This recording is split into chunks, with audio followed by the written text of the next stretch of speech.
Para finalizar el primer bloque voy a explicarles el tema de los métodos de interpretación jurídica. Para esto vamos a tomar como doctrina el documento que lleva por nombre Los métodos de interpretación, escrito por Víctor Emilio Paredes. Vamos a explicar uno por uno los métodos. Primero los voy a mencionar y luego entramos de lleno a la explicación.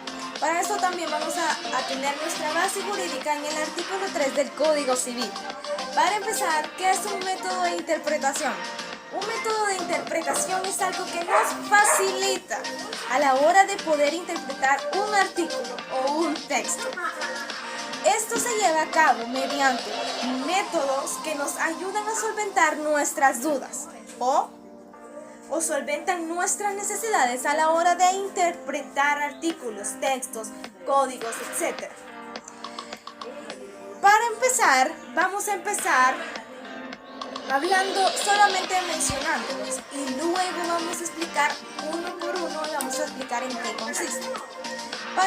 Para empezar, vamos a hablar sobre el método literal, el método ratio legis, el método sistemático por comparación con otras normas, el método sistemático por ubicación de la norma, el método histórico, el método sociológico e incluso dentro de estos métodos entra el método al contrario sensus. Y el último, pero no menos importante, el método teleológico. Para empezar, voy a empezar explicándoles el método literal. Dentro del método literal, el método literal se divide en dos tipos de interpretación: la interpretación restrictiva y la interpretación extensiva. Pero primero vamos a empezar explicando qué es el método literal. El método literal lo hacemos automáticamente, es decir, mediante leemos, nos generamos una idea de lo que el legislador quiso dar a entender en ese artículo. Pero el método literal consiste en averiguar lo que la norma denota mediante el uso de las reglas lingüísticas. Pero dentro de este método se divide entre dos, la cual sería la interpretación restrictiva y la interpretación extensiva. Para comenzar, voy a explicar la interpretación restrictiva. La interpretación restrictiva es el alcance normativo de una disposición para aplicarla a casos específicos y limitados. La interpretación restrictiva nos dice que va más allá de lo que quiso decir el legislador en el artículo. No solamente se queda en lo que dice el artículo, sino que va más allá, constriñe más allá y genera un conocimiento más amplio del que ya hemos adquirido en el método literal. La siguiente es la interpretación extensiva. La interpretación extensiva solamente se queda nada más en el ámbito del tenor literal, es decir, no indaga más allá, es decir, no va más allá que el tenor literal, o sea, solamente se queda en la lectura del artículo. Como siguiente punto vamos a hablar sobre el ratio legis. El ratio legis es cuál es la intención que el autor nos quiere dar, o sea, cuál es la intención que tiene el autor con este artículo, con esta norma, con esta regla.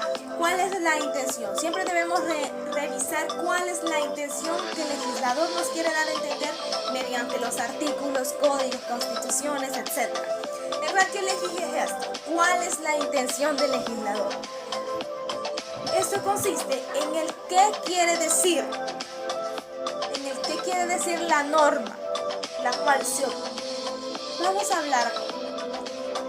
El ratio legis es qué quiere decir la norma, pero ¿cómo averiguamos qué quiere decir la norma? Lo averiguamos desentrañando su razón de ser, es decir, yendo de lo poco a lo mayor. Para saber qué quiere decir la norma tenemos que desentrañarla, desentrañar su razón de ser. El siguiente sería el método sistemático por comparación con otras normas. Esto quiere decir comparar con otras leyes que están escritas en diferentes códigos.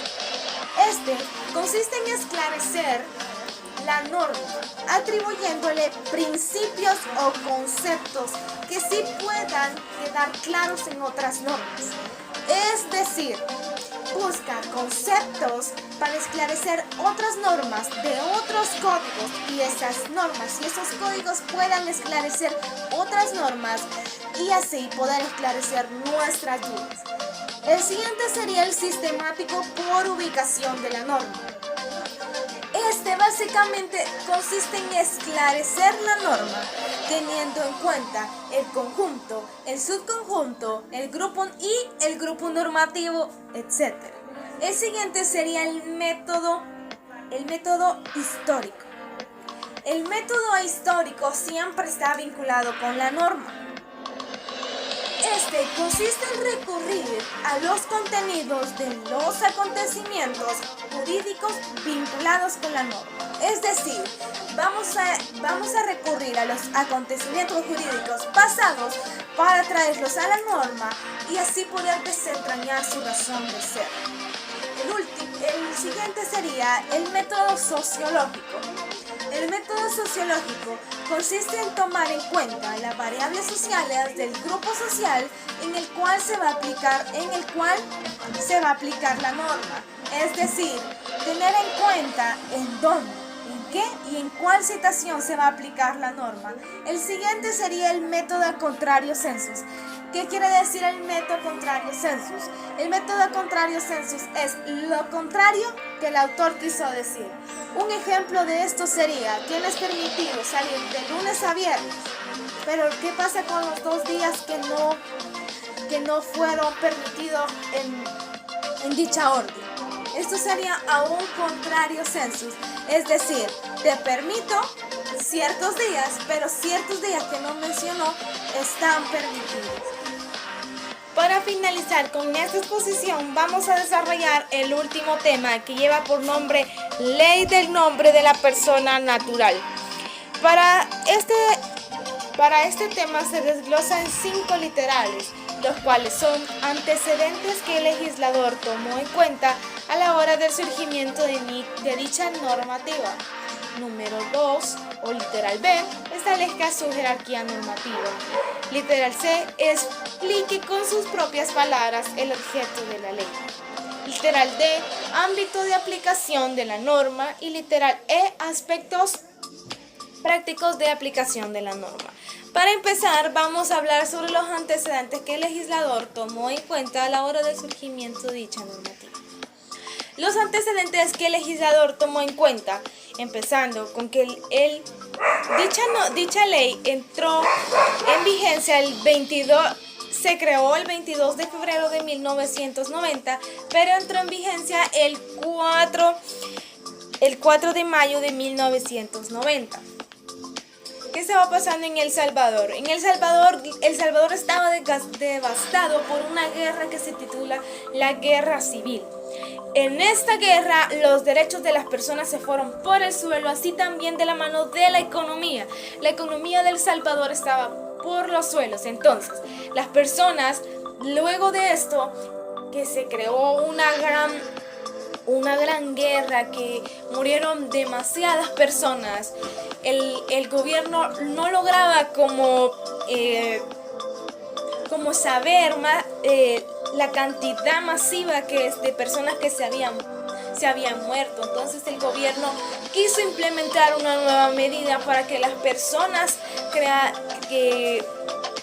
que lograron sobrevivir a esa guerra pudieran gozar de los derechos que ellos tenían, así como el derecho primordial, que es el derecho de tener un nombre. Esto para esto, en el año 1989 nos dice que llega a la presidencia el presidente Alfredo Cristiano. Esta ley entró en vigencia para regular de manera inequívoca la selección o la asignación del nombre dentro de todo este cuerpo normativo nos dice la forma de cómo es un nombre, la manera de cómo es un apellido, e incluso regula ciertas actividades dentro del nombre y dentro de los apellidos. Entonces, esta ley entra a regular eso, a regular y mantener un orden y un control dentro de los ciudadanos. Así también poder gozar de los beneficios que eso traía, beneficios de formar una sociedad.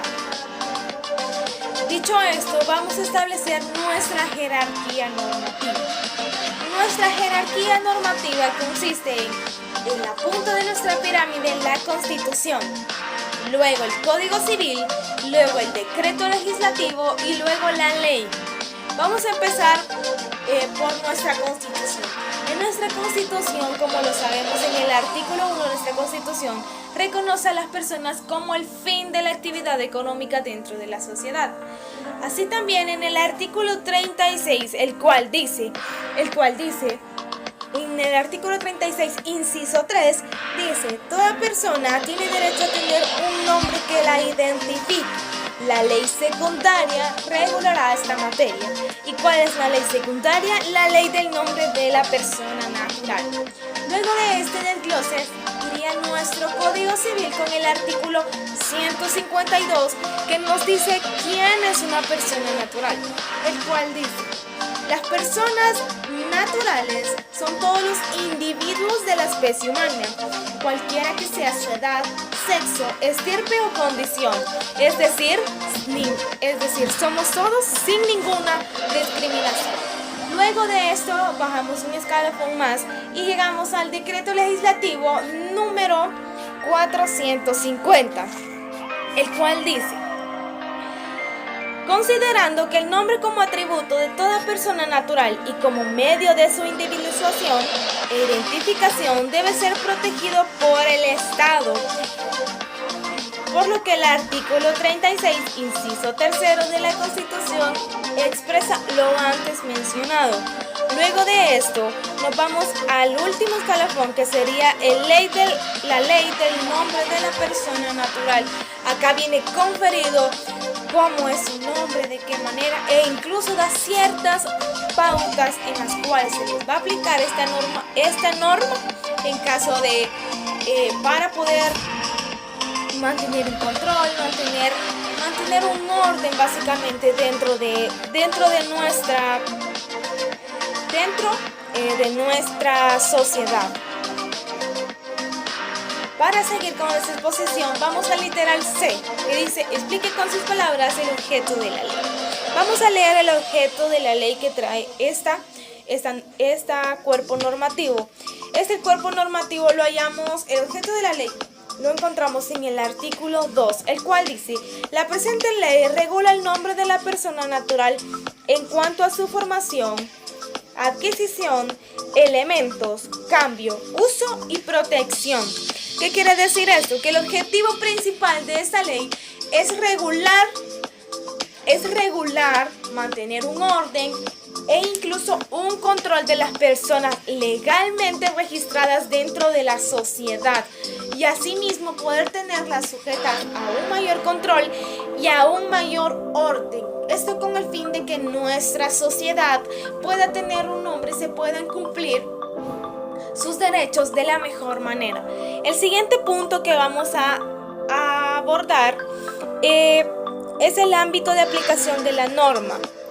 El ámbito de aplicación de la norma tiene que ver bastante con a quiénes se les va a aplicar o a cuánto se les va a aplicar esta norma. Esto es decir, el ámbito de aplicación es espacial, temporal, material y personal. Vamos a desglosar esto. En espacial tenemos ámbito espacial, sería nacional. ¿Por qué nacional? Porque rige dentro del país, dentro de la nación de El Salvador, no fuera. El siguiente sería el ámbito temporal, sería indeterminado. El material sería derecho público y la personal sería general. ¿Por qué es general? Porque es para ambos sexos sin excluir a ninguno de los dos sexos. Es decir, al hombre se le va a aplicar la misma ley tanto como se le va a aplicar a la mujer, tanto como se le va a aplicar al niño al niño y al bebé recién nacido. El siguiente tema es señala aspectos prácticos de aplicación de la norma. Para esto, los elementos prácticos que yo he considerado fundamentales dentro de este cuerpo normativo tendría en el primer instante, se le aplicará a una persona natural, es decir, a una persona humana nacida dentro de El Salvador.